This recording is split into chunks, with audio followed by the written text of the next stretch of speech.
All right, welcome back, everybody, for another deep dive. Yeah. Today, we're going to get into something right. pretty interesting. Sure.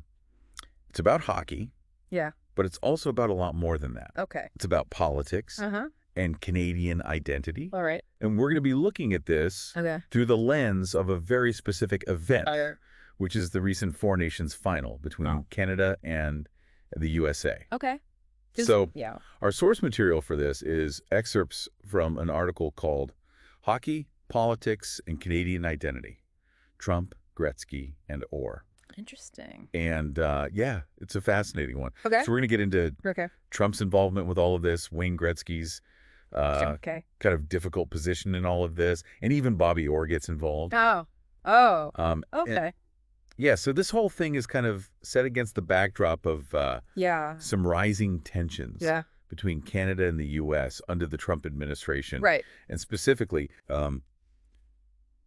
Trump had been making some noise about annexing Canada as the 51st state. Yeah, and that really kind of set the stage for this whole thing. All right. Where this game became about more than just the game. Yeah, so before the game even started, Trump invited Trudeau to watch the game with him. Right.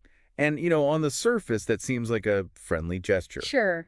But it almost felt like he was using the game as this platform to kind of further absolutely. this 51st state rhetoric. It was definitely calculated. Yeah, it was a power play. It was a power move, for sure. Yeah. So then Canada ends up winning the game. Right. And what does Trump do? He goes on social media and calls Trudeau a loser. Oh, yeah. He couldn't help himself. You would think the head of state would be a little more diplomatic. A little more tact. You know. But that's not what happened. Yeah, that's not how it went down. And it just goes to show that sometimes traditional diplomacy runs out the window when you're dealing with certain personalities. Someone like Trump. Yeah, for sure. You know, and it made me think about I don't know if you remember this. Okay. But Nixon actually refused to attend the Washington Redskins victory parade after they won the Super Bowl. He did. Yeah. He used that as an opportunity to express his dissatisfaction with their coach, George Allen. Wow. I didn't realize that. Yeah. So sports and politics definitely have a long history of getting tangled up. Absolutely. So speaking of tangled up, let's talk about Wayne Gretzky. Okay. So Wayne Gretzky has this friendship with Trump. Right. But he's also the great one. Yeah. A Canadian icon. Yeah. So he's got this... He's kind of caught in the middle there. Dual citizenship. Yeah. How do you navigate that? Yeah. Yeah. How do you navigate this situation? Yeah. And... It's tough. He was trying to stay neutral. Right. But for a lot of Canadians, his silence about Trump's annexation comments really rubbed him the wrong way. Yeah, you can see that. Like, why isn't he standing up for us? Yeah, why isn't he saying something? Yeah.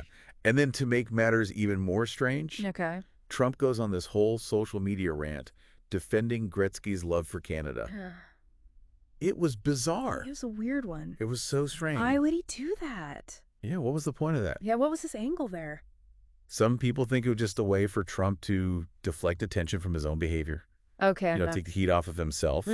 Other people think that maybe it was a way to sow their discord among Canadians by highlighting their beloved figure. Interesting. Not really taking a stand against Trump, you know? So then on top of all of that, you've got bobbyorr, who jumps into the fray.